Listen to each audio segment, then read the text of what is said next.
नमस्कार सभी को।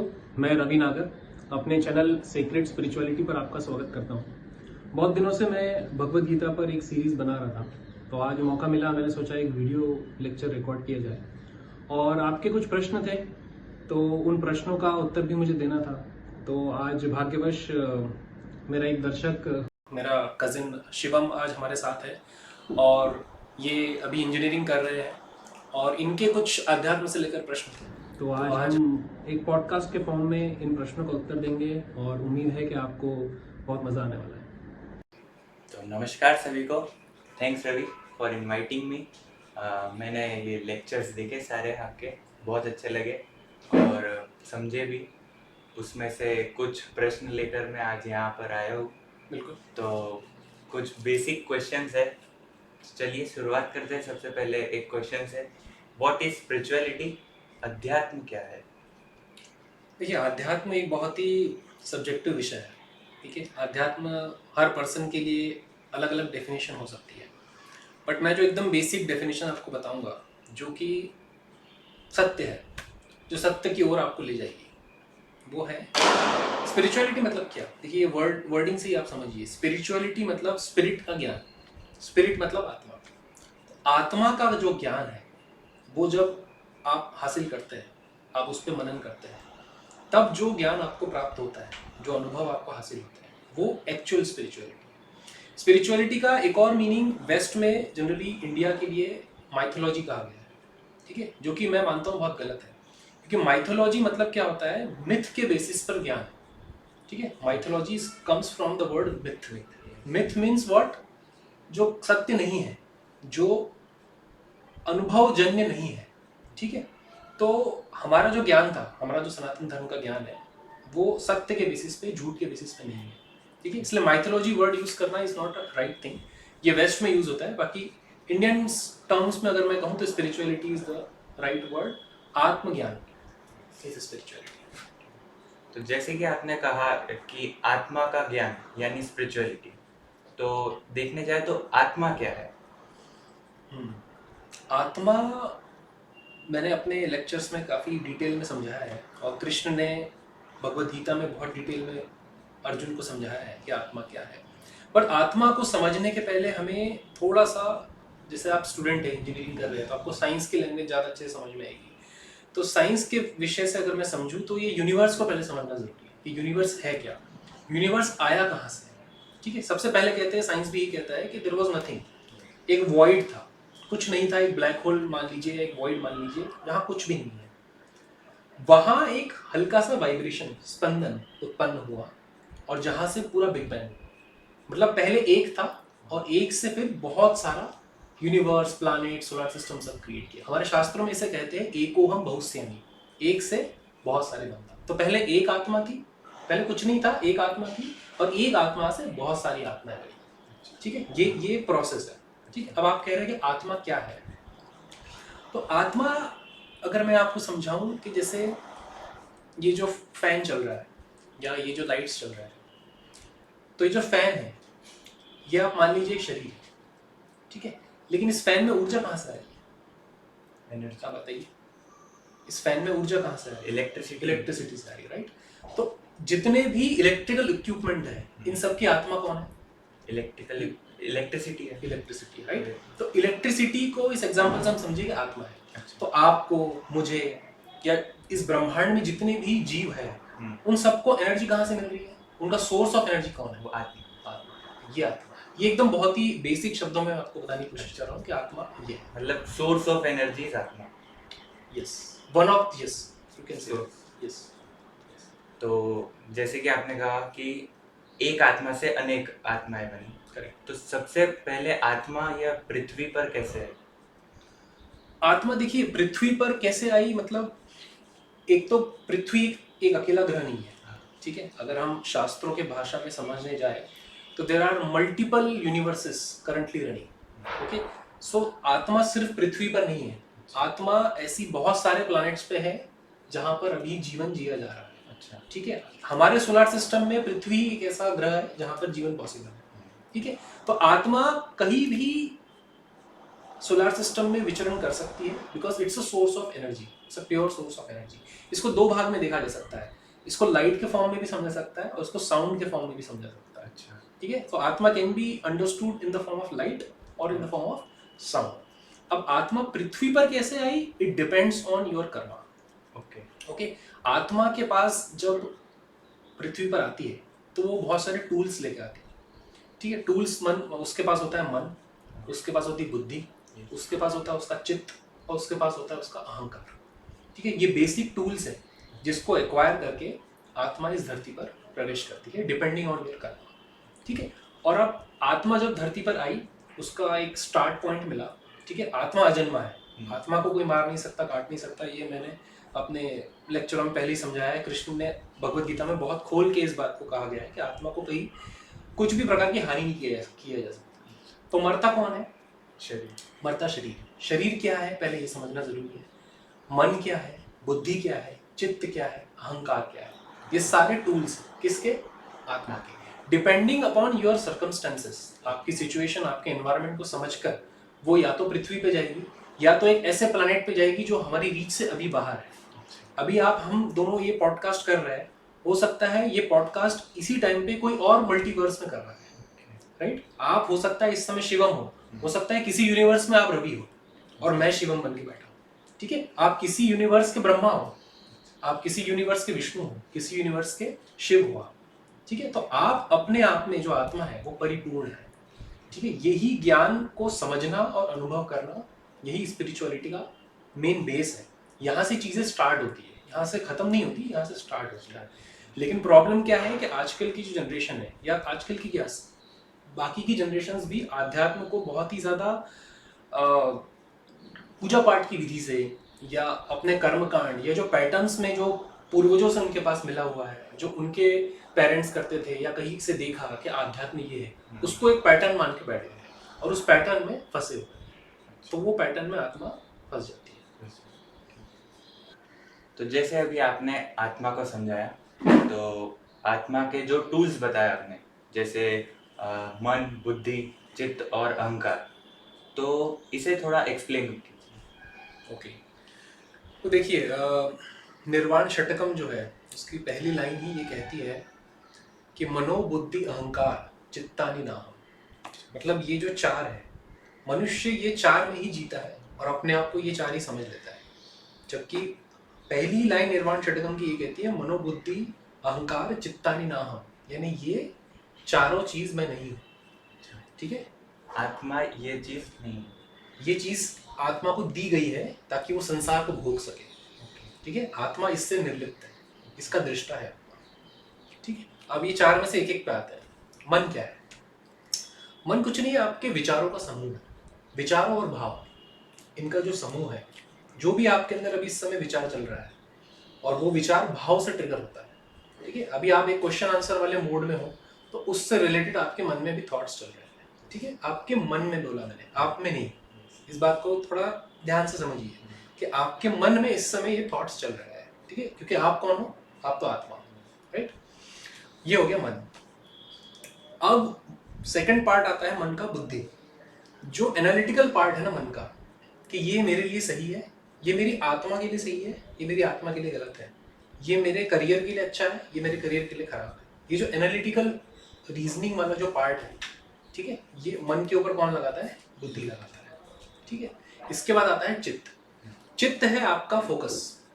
आपका जो चित्त है, आप कितना फोकस्ड हो, ठीक है, ये डिसाइड होता है कि आपका चित्त कितना स्ट्रॉन्ग है, आपने उस टूल पर कितना ज्यादा काम किया है। ठीक है, तो आपका focus is your chitta. Then the last part is ahankara. इस चीज को समझना थोड़ा डिफिकल्ट होता है कि अहंकार एग्जैक्टली है क्या।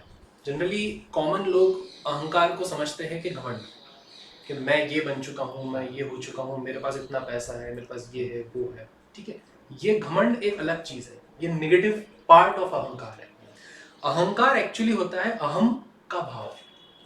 जब तक आपके अंदर मैं है कि मैं ये हूँ या मैं ये नहीं हूँ, ठीक है, आपकी अभी जॉब नहीं लगी है, ये भी अहंकार है। ठीक है, आप इंजीनियर हो, ये भी अहंकार है, और आपकी भी जॉब नहीं लगी है। मतलब नेगेटिव सेंस में भी अहंकार है, पॉजिटिव सेंस में भी अहंकार है। समझ रहे? जब तक ये मैं का भाव है, आप ये समझिए कि आपकी जितनी भी थॉट्स चल रही है, आप अभी जो भी सोच रहे हैं, या भविष्य के बारे में सोच रहे हैं या पास्ट के बारे में सोच रहे हैं, सबका जो सेंटर पॉइंट है वो अहंकार है। क्योंकि आपकी सोच का जो स्टार्ट है और जो एंड है वो मैं पे आके खत्म होता है, वो अहंकार है। अगर वो मैं का भाव हट जाए, ठीक है, तो मन बुद्धि चित्त अहंकार, इन चारों को आप एक दृष्टा भाव से देख सकते हैं। यही है आत्म भाव में जीवन। तो ये जैसे आत्मा है, तो आत्मा विजिबल नहीं होती है, नहीं, तो फिजिकली कुछ शरीर से रिलेटेड होता है या नहीं? देखिए मैंने पहले ही बताया वो इलेक्ट्रिसिटी है। इलेक्ट्रिसिटी आपको दिखती है क्या? नहीं। लेकिन आप उसको अनुभव कर सकते हैं। Yes. उसकी अगर इलेक्ट्रिसिटी एक सेकंड के लिए भी नहीं है तो वो डिवाइस जो इलेक्ट्रिसिटी से चल रहा है वो फेल हो जाएगा। ठीक है, तो आत्मा जैसे ही शरीर से निकलती है, आत्मा शरीर फेल हो जाता है। राइट। अब आपने पूछा फिजिकल की बात, तो मैं शरीर के बारे में बता देता हूँ आपको कि शरीर एग्जैक्टली है क्या। पहले हम सूक्ष्म जगत से बात की, हमने आत्मा से स्टार्ट किया, उसके बाद उसकी फैकल्टीज जो ये चार थी इनके बारे में बात किया, उसके बाद हम आते हैं अब शरीर पर। शरीर फिजिकल फॉर्म में सबको दिखता है, सबको मतलब किसके थ्रू देखते हो? आंखों के थ्रू देखते हो। ठीक है, तो ये शरीर की फैकल्टी है। अभी हमने आत्मा की फैकल्टीज देखी, उसी तरह से शरीर की ये फैकल्टी है। इसे हम पंच इंद्रिया कहते हैं। 5 ज्ञान इंद्रिया होती है और 5 कर्म इंद्रिया होती है। शरीर भी 5 टाइप के होते हैं। ऐसा नहीं कि आपके पास अभी सिर्फ ये फिजिकल बॉडी है।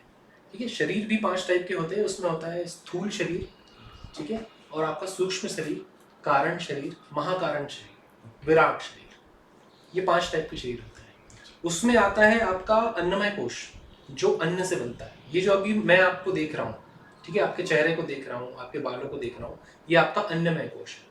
इसके ऊपर अगर आप आओगे तो उसके ऊपर आता है प्राणमय कोश, ठीक है, जो कि आपकी बॉडी ही है, लेकिन that is completely filled with प्राण।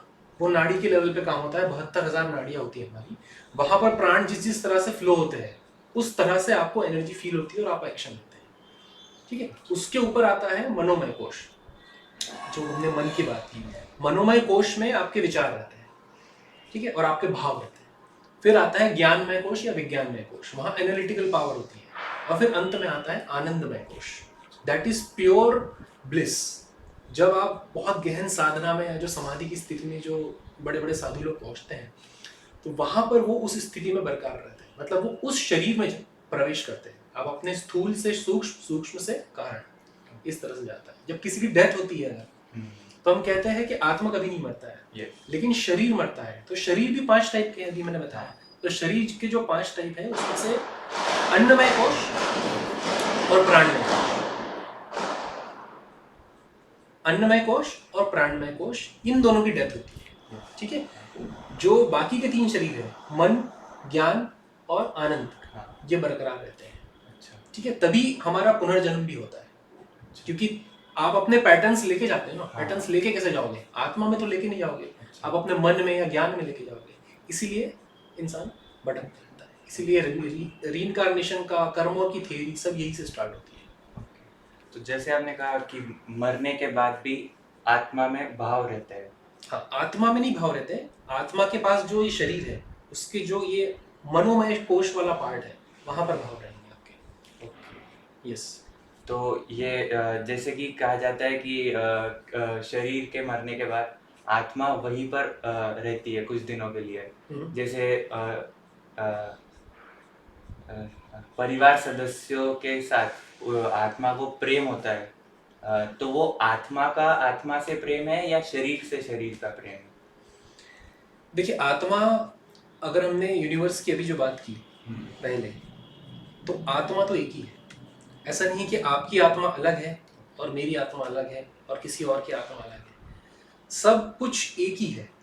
ठीक है, जो डिस्टिंक्शन आता है वो फैकल्टीज जो 4 हमने बात की वहां पर आता है। तो आपने जैसे कहा कि जो सदस्य चला जाता है, ठीक है, वो हमसे एक ही था, वो कहीं गया नहीं है। वो एक्चुअली में देखा जाए तो हम ही थे वो। हम एक डिफरेंट फॉर्म में, डिफरेंट बॉडी में, विद डिफरेंट मन, बुद्धि, चित्त, अहंकार के साथ थे। वो अलग नहीं था हमसे। अलग सिर्फ फिजिकली हमें दिख रहा है, मन के लेवल पे दिख रहा है, ज्ञान के लेवल पे दिख रहा है, लेकिन जो सत्य है वो हमसे अलग नहीं था। वो एक ही था। वो आत्मा और ये आत्मा में कोई डिफरेंस नहीं है, सब कुछ एक है। तो जैसे आपने ये समझाया मुझे स्पिरिचुअलिटी के बारे में और आत्मा के टूल्स, शरीर के टूल्स, ये सब तो मुझे समझा, ज्ञान मैंने ले भी लिया।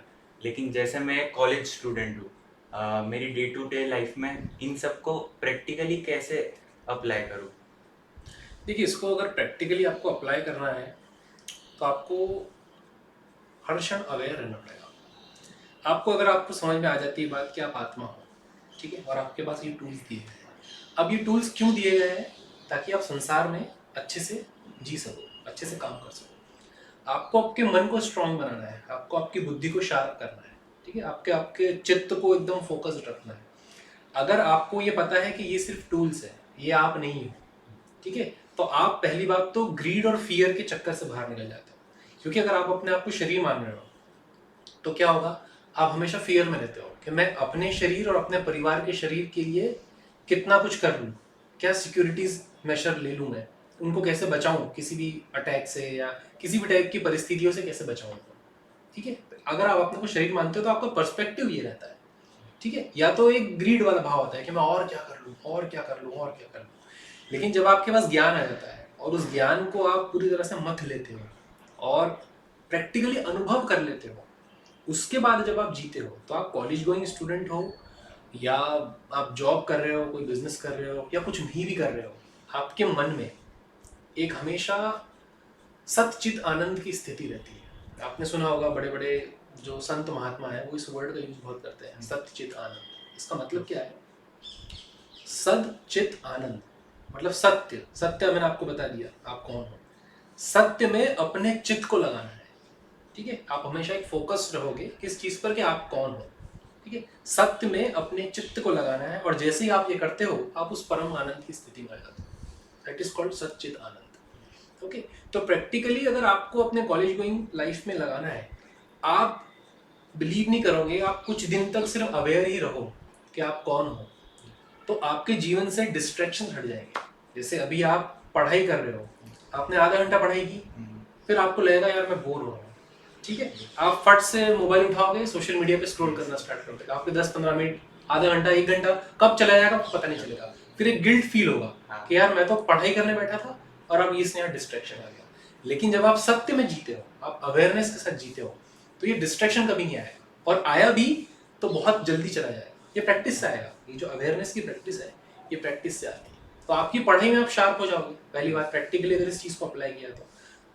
सिर्फ पढ़ाई नहीं, आप जो भी काम, जो भी एक्टिविटी कर रहे हो डे टू डे लाइफ में, आप फुली अवेयर रहोगे और इससे आपका काम जल्दी हो जाएगा। तो ये अवेयरनेस कैसे बढ़ाई जाए? अवेयरनेस, पहले तो आप सत्य में रहो, ठीक है, मैंने जैसे बताया आपको, आप सत्य को जान लो अच्छे से। और अवेयरनेस बढ़ाने के लिए कुछ क्रियाएं होती है। जैसे आप शांति से बैठे रहो और अपने विचारों को देखो। ये एकदम सिंपल क्रिया दे रहा हूँ, कोई ऐसी मेडिटेशन टाइप की मैं आपको टेक्निक्स नहीं बता रहा हूँ इस समय। आप अवेयरनेस के साथ, जैसे अभी हम सोफे बैठे हैं, एक अवेयरनेस के साथ बैठो और देखो कि आपके मन में क्या चल रहा है। आप देखोगे कि मन में कुछ विचार उठ रहे हैं, कुछ विचार नहीं उठ रहे हैं, कुछ विचार आपको दूसरे विचारों में जाके ले जा रहे हैं, ठीक है। इट्स लाइक दैट कि आप एक 50th फ्लोर की बिल्डिंग पे बैठे हुए हो, ठीक है, और नीचे से आप ट्रैफिक देख रहे हो। It's like that. तो आप कौन हो? आत्मा, जो दृष्टा है, वो ऊपर बिल्डिंग पे बैठा है मान लीजिए, और वो नीचे देख रहा है, किसको? मन को देख रहा है। मन में क्या चल रहा है? विचार। विचार क्या है? ट्रैफिक है, किसका? कार का, वहां जा रहा है, बाइक जा रही है, ट्रक जा रहा है, ठीक है। आपको क्या करना है? आपको सिर्फ देखना है, आपको उसमें इंडल्ज नहीं होना है। जैसे ही आप इंडल्ज होते हो, मतलब आप उस कार में बैठ गए और वो कार आपको ले जाएगी कहीं और, ठीक है। फिर वो कहीं और आपको छोड़ देगी, फिर वहां से आपको दूसरी कार मिलेगी, फिर दूसरी कार से आप और कहीं निकल जाओगे। ये हर क्षण हमारे साथ हो रहा है। अगर आप अवेयरनेस से जीते हो तो आप वापस वो 50th फ्लोर की बिल्डिंग पे जाके बैठ जाओगे। ये होती है अवेयरनेस की प्रैक्टिस। जैसे जैसे आप ये प्रैक्टिस करते हो, वैसे वैसे क्या होता है, वो जो ट्रैफिक है कार्स का, वो धीरे धीरे कम होने लगता है। और आपको ऐसा नहीं है कि एक सेकंड में ही हो जाएगा, 5 मिनट में हो जाएगा, 10 मिनट में हो जाएगा। किसी को साल भी लग जाते हैं इस प्रैक्टिस को करते हुए। लेकिन ये वर्थ है। ये वर्थ इसीलिए है क्योंकि आपका फोकस एक तो बढ़ेगा, आपकी अवेयरनेस बढ़ेगी, आपकी जो इफिशिएंसी है कोई भी काम करने की, वो भी बहुत तेज हो जाएगी, ठीक है। तो आपको ट्रैफिक को देखना है, किसी कार में बैठना नहीं है और कहीं जाना नहीं है, और अगर चले गए तो वापस आ जाना है। बस ये सिंपल टेक्निक है। तो जैसे आपने ये समझाया बहुत बढ़िया। तो ये स्पिरिचुअली अवेयर होने के लिए, जैसे कि आप तो मेरे लिए हो ही, वैसे ही गुरु का इम्पोर्टेंस स्पिरिचुअली अवेयर होने के लिए कितना है? क्योंकि ये बहुत बड़ा प्रश्न है, आपने गुरु पे बात छेड़ दी यहाँ पर। तो गुरु का इम्पोर्टेंस होता है, गुरु का बहुत ज़्यादा इम्पोर्टेंस होता है किसी भी फील्ड में। आपको अगर आगे बढ़ना है, मैं सिर्फ स्पिरिचुअलिटी की बात नहीं कर रहा हूँ, आप जब से स्कूल में गए हो आपके साथ एक गुरु अटैच्ड है। इवन स्कूल भी नहीं, आप जब से पैदा हुए हो आपकी जो माँ है वो आपका पहला गुरु होती है, क्योंकि वो आपको चलना बोलना खाना ये सब सिखाती है, राइट। उसी तरह से आप स्कूल गए, स्कूल में आपकी टीचर्स होती है, वो आपको पढ़ाई सिखाती है, एकेडमिक्स सिखाती है। कॉलेज में गए, कॉलेज में भी आपके टीचर्स है, वो आपको इंजीनियरिंग से रिलेटेड चीज़ें सिखाएंगे। तो लाइफ में हर पॉइंट पे आपके पास गुरु तो है ही, साक्षात फॉर्म में भी है और निराकार फॉर्म में भी है, बस आप देख नहीं रहे हो क्योंकि आप अवेयर नहीं हो, ठीक है। अब स्पिरिचुअलिटी की जब बात आती है तो आपके जीवन में सदगुरु का इंपॉर्टेंस होता है। ये जितने भी थे ये सब गुरु थे, और ऐसा हजारों गुरु आपके पास आएंगे। इस समय भी अगर हम आप बैठे हैं, आप ज्ञान ले रहे हो, तो इस समय मैं गुरु हूँ आपका, ठीक है। बट नॉट ऑफिशियली, बट एक जो गुरु शिष्य का संवाद होता है, या जो मैं कह रहा हूँ कि जो निराकार स्वरूप में गुरु है वो इस समय भी यहाँ प्रेजेंट है। उन्हीं का ज्ञान ये बोल रहा है और वही है जो सुन भी रहा है, ठीक है। गुरु ही सुन रहा है और गुरु ही बोल भी रहा है, ठीक है। लेकिन जो सदगुरु का पार्ट आता है, that is the most important guru in your life. वो once in a lifetime आते हैं, वो कभी नहीं भी आते। It depends on various karmic layers, कि आपके कर्मों की लेयर कितनी स्ट्रांग है, आपकी इच्छा क्या है, उसके बेसिस पे सदगुरु आपके जीवन में आते हैं। And then once he enters, okay, then the things happen. वहाँ से स्पिरिचुअलिटी का जो इम्पोर्टेंस है आपके जीवन में वो बढ़ता जाता है, और जो बाकी चीज़ों का इम्पोर्टेंस है वो कम होता जाता है। That is the importance of गुरु। तो जैसे आपने हाईलाइट किया सदगुरु के बारे में, तो थोड़ा और एक्सप्लेन कर सकते हैं? हाँ, सो सदगुरु इज लाइक, वो आपको तत्व देता है, that is what he explains, के वो आपको अनुभव दे सकता है, क्योंकि सदगुरु इज लाइक कि वो वहाँ पहुँच चुका है। आप अगर आप क्रिकेट में कुछ करना चाहते हो तो आपका सदगुरु कौन हो सकता है? आपका सदगुरु सचिन तेंदुलकर हो सकता है, विराट कोहली हो सकता है, अगर आपको बैट्समैन बनना हो, क्योंकि वो वहाँ पहुँच चुके हैं। और वहाँ सिर्फ पहुँचे नहीं है, वो वहाँ के फील्ड के बेस्ट प्लेयर्स। वैसे सदगुरु स्पिरिचुअलिटी फील्ड का बेस्ट प्लेयर होता है, समझ में आ रही बात? तो स्पिरिचुअलिटी फील्ड में जब आप उतरते हो अलॉन्ग विद सदगुरु, not with any other gurus, तो आपकी जो प्रोबेबिलिटी है जो आपको हासिल करना है, वैसे स्पिरिचुअलिटी में हासिल करने लायक कुछ नहीं होता है, सिर्फ अवेयर रहना है और आपको चीज़ों को समझना है कि स्पिरिचुअलिटी ये है। मतलब इट्स लाइक स्पिरिचुअलिटी तो हर जगह है, आप जो समझ के बैठे हो स्पिरिचुअलिटी को, वो पैटर्न्स सदगुरु काटता है। और जैसे ही वो पैटर्न्स कट जाते हैं तो आपको पता है आप भी आत्मा है, सदगुरु को पता है वो भी आत्मा है, तो दोनों एक हो जाते हैं। That is the ultimate goal of spirituality. तो ठीक है, मुझे जैसे आपने समझाया सदगुरु के बारे में और स्पिरिचुअलिटी के बारे में, वो समझ आया मुझे। लेकिन जैसे कि लोग ये मंदिर जा रहे हैं, मस्जिद जा रहे हैं, कर्मकांड वगैरह वगैरह, तो ये सब क्या है? एक्चुअल में ये स्पिरिचुअलिटी है या फिर ये अंधविश्वास है? देखिए, इसको अंधविश्वास भी नहीं कह सकते और पूरी तरह से स्पिरिचुअलिटी भी नहीं कर सकते। स्पिरिचुअलिटी मतलब, देखिए, आप जो भी कर रहे हैं उसको समझ के करिए। आप मंदिर जा रहे हैं, मस्जिद जा रहे हैं, आप कोई पूजा पाठ कर रहे हैं, ये सब सही है करना, ये कुछ गलत बात नहीं है, और ये सब नेक्स्ट स्टेप है। लेकिन लोग इससे फर्स्ट स्टेप मान लेते हैं कि मैं इतने दिन ये पूजा कर लूँगा तो मेरा ये हो जाएगा, मैं इतने दिन ये कर लूँगा, ये मंत्र कर लूँगा तो ये हो जाएगा, मैं इतनी स्पिरिचुअल बुक्स पढ़ लूँगा तो मैं स्पिरिचुअल हो जाऊँगा, ठीक है। लेकिन जो मूल सिद्धांत है, जो तत्व ज्ञान है, जो हमारे वेदों से आता है, जब तक आप उसको नहीं समझोगे तब तक आप स्पिरिचुअलिटी के कोर तक नहीं पहुंच पाओगे। जैसे आपने अभी इंजीनियरिंग की, ठीक है, इंजीनियरिंग में क्या होता है, पहले और दूसरे सेमेस्टर में सब टाइप की इंजीनियरिंग पढ़ाई जाती है, mechanical, civil, electrical, computer science, electronics, सब टाइप की इंजीनियरिंग सिखाई जाती है। लेकिन जो बेस इंजीनियरिंग का बनता है वो कहाँ से बनता है? साइंस से बनता है, ठीक है। फिर आपके फिजिक्स, केमिस्ट्री, मैथ्स आते हैं। तो जब तक आपको साइंस नहीं समझ में आएगी तब तक आप इंजीनियरिंग के लिए एप्लीकेबल नहीं हो, ठीक है। तो आपने ये सब पूछा, मंदिर, मस्जिद या जो भी आप कर्मकांड कर रहे हैं, पूजा कर रहे हैं, ये स्पेशलाइजेशन है किसी फील्ड का, ठीक है। आप किसी भी देवता की पूजा कर रहे हो, आप भैरव साधना कर रहे हो, आप त्रिपुर सुंदरी साधना कर रहे हो, आप शिव जी को मान रहे हो, आप विष्णु को मान रहे हो, ये सब स्पिरिचुअलिटी के स्पेशलाइजेशंस में आ जाते हैं आप। ठीक है, कोई डॉक्टर बन रहा है तो पहले वो बेसिक डॉक्टर बनता है, उसके बाद स्पेशलाइजेशन पे आता है, फिर वो आई सर्जन बनता है, हार्ट सर्जन बनता है। ठीक है, लोग डायरेक्ट सर्जन बनना चाह रहे हैं, लोग डायरेक्ट देवताओं से इंटरेक्ट करना चाह रहे हैं पूजा के थ्रू, विदाउट नोइंग कि उससे क्या हो सकता है क्या नहीं हो सकता है। ठीक है, मैं उसके खिलाफ भी नहीं हूँ, उसके भी रिजल्ट्स आते हैं, ऐसा नहीं है, लेकिन मैं बस यही कहना चाह रहा हूँ कि असली स्पिरिचुअलिटी को पहले समझे। आप जो भी कर रहे हैं उसको समझे, उस पर फोकस डालें, उस पर आपका भाव डालें, विचार डालें, उसके बाद वो आपके लिए सही है या गलत है अपनी बुद्धि चलाए, उसके बाद उस चीज में आगे बढ़े। This is how I want to make sure that आप अंधविश्वास में ना फंसे। मतलब आप सोच रहे हो कि मैं इतने दिन ये काम कर लूंगा तो मेरा ये हो जाएगा, अब ये हो भी सकता है नहीं भी हो सकता है, यहाँ प्रोबेबिलिटी का गेम है। आपने टॉस किया, हेड्स आया टेल आया, ये प्रोबेबिलिटी का गेम है। हो गया तो आप खुश हो जाओगे कि यार ये तो वर्क करता है, और नहीं हुआ तो आप डिस्करेज हो जाओगे, स्पिरिचुअलिटी को ही गालियां दोगे।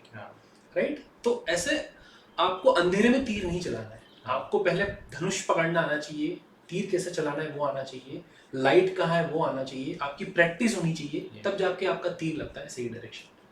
मतलब एक्चुअल में ये पूरा कोर्स है, कह सकते हैं आप, एक कोर्स ऑफ टाइम लगता है इंसान को, धीरे धीरे एक स्टेप बाय स्टेप चीजें समझ में आती है। वही वहां पर वही सदगुरु का ही रोल बहुत इंपॉर्टेंट हो जाता है कि आपको किस तरह किस डायरेक्शन में कहाँ कैसे बढ़ाना है।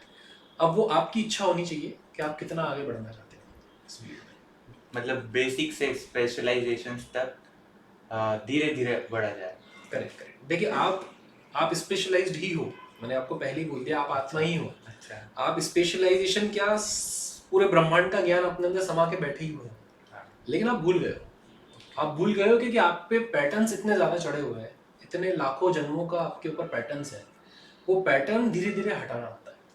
पहले धीरे धीरे चीजें हटती है, उसके बाद सारी चीजें एक साथ दिखने लगती है, लाइक दैट। ओके, तो थैंक यू वेरी मच मुझे यहाँ बुलाने के लिए, और बहुत अच्छा लगा आपसे कॉन्वर्सेशन करके, और बहुत ही स्पिरिचुअली मोटिवेटेड फील हो रहा है, और थैंक यू वेरी मच। या मोटिवेशन, देखिए मोटिवेशन एक अलग चीज़ है स्पिरिचुअलिटी में। अगर आप स्पिरिचुअल हो गए तो आप 100% हमेशा 24/7 मोटिवेटेड ही रहोगे। ठीक है, तो मेरा इंटेंशन यही है, मेरा इंटेंशन इस चैनल को बनाने का इंटेंशन भी यही है कि आप लोगों तक सही इन्फॉर्मेशन पहुंचाई जाए और चीज़ें प्रैक्टिकली समझ में आनी चाहिए। अगर आपको प्रैक्टिकली चीज़ें समझ में नहीं आ रही है तब तक आप सही रूप से आध्यात्मिक नहीं हो सकते। ठीक है, तो मैं भी बहुत बहुत धन्यवाद दूंगा शिवम से, इन्होंने सही प्रश्न, आप लोगों के जो प्रश्न थे बेसिक प्रश्न, वहां से शुरुआत किया, और हम धीरे धीरे आगे बढ़ेंगे। हम ऐसे और पॉडकास्ट लेके आएंगे आपके लिए। आप प्लीज़ यूट्यूब चैनल पे कमेंट कीजिए, आपको अगली पॉडकास्ट किस चीज़ के लिए चाहिए, कि आपके कोई प्रश्न हो तो आप उस पर कमेंट कर सकते हैं। हम लोग बिल्कुल कोशिश करेंगे आपके प्रश्न और अलग अलग लोगों को, जो हमारे दर्शक हैं उनको इस चैनल पर बुलाकर इस तरह के पॉडकास्ट बनाएं और सभी का अज्ञान दूर करें। Thank you very much.